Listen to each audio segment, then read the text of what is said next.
योगी जी का बड़ा action. UP में 4000 से अधिक मदरसों पर कानूनी शिकंजा कसने की तैयारी। अवैध तरीके से विदेशी फंडिंग के मिले हैं सबूत। यूपी में अवैध रूप से चल रहे मदरसों पर योगी आदित्यनाथ सरकार जल्द शिकंजा कसते नजर आएगी। इसके लिए तैयारी शुरू कर दी गई है। बताया जा रहा है कि प्रदेश में 4000 से ज्यादा गैर मान्यता प्राप्त मदरसे सरकार की कानूनी कार्रवाई के दायरे में आ सकते हैं।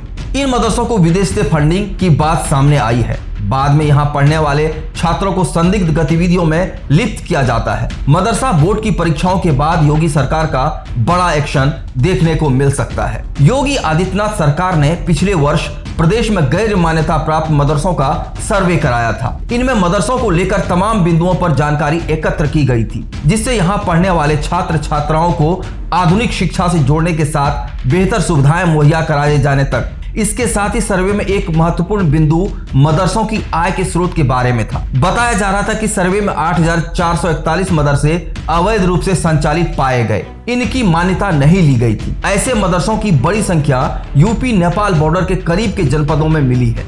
इनमें सिद्धार्थ नगर में 500 से अधिक ऐसे मदरसे पाए गए। वहीं बलरामपुर, बहराइच और श्रावस्ती में 400 से ज्यादा मदरसे मिले हैं, जबकि लखीमपुर खीरी में 200 और महाराजगंज में 60 के साथ अन्य बॉर्डर वाले जिलों में भी अवैध मदरसों की संख्या अधिक पाई गई है। सर्वे के दौरान इनमें से अधिकांश मदरसा संचालकों ने चंदे और जकात से अपने शिक्षण संस्थान चलाने की बात कही। वहीं जांच पड़ताल के दौरान इनमें 4000 से ज्यादा मदरसों में विदेशी फंडिंग के सबूत मिले हैं। बताया जा रहा है कि मदरसा संचालकों ने मुंबई, चेन्नई, कोलकाता, दिल्ली, हैदराबाद सहित देश के अन्य शहरों से उन्हें फंड मिलने की बात कही।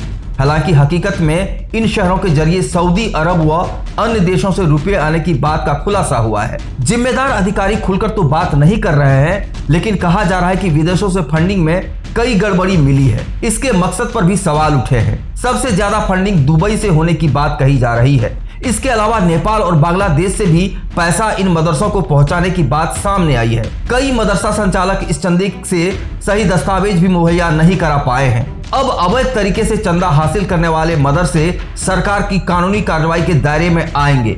इसके बाद इनकी गहराई से छानबीन की जाएगी। वहीं प्रदेश सरकार मानक पूरे करने वाले मदरसों को मान्यता देगी, जिससे यहाँ के बच्चों को आधुनिक सुविधाएं मिल सके। कार्रवाई के दायरे में सिर्फ अवैध तरीके से संचालित विदेशी फंडिंग हासिल करने वाले मदरसे आएंगे। प्रदेश के अल्पसंख्यक कल्याण मंत्री धर्मपाल सिंह के मुताबिक योगी सरकार का मकसद है कि अन्य स्कूलों के बच्चों की तरह अल्पसंख्यक वर्ग के छात्र भी अच्छे वातावरण में बेहतर शिक्षा ग्रहण करें। सरकार उन्हें आधुनिक शिक्षा देने के लिए प्रयासरत है, इसीलिए उन्हें कंप्यूटर शिक्षा से जोड़ा जा रहा है। हालांकि प्रदेश में अभी भी कई मदरसों को विदेश से फंडिंग मिलती है। अल्पसंख्यक बच्चों की गरीबी का फायदा उठाकर लोग उन्हें बाहर ले जाते हैं। इसके बाद उन्हें संदिग्ध गतिविधियों में लिप्त किया जाता है। इस मामले में लगातार नजर बनाई रखी गई है। मामले में पुलिस महकमे के आला अधिकारियों से भी बात हो गई है। मदरसा बोर्ड की परीक्षा के बाद ऐसे मदरसों पर कानूनी कार्रवाई करके शिकंजा कसा जाएगा। इस चैनल को देखने के लिए आप इसे लाइक, शेयर और सब्सक्राइब करें।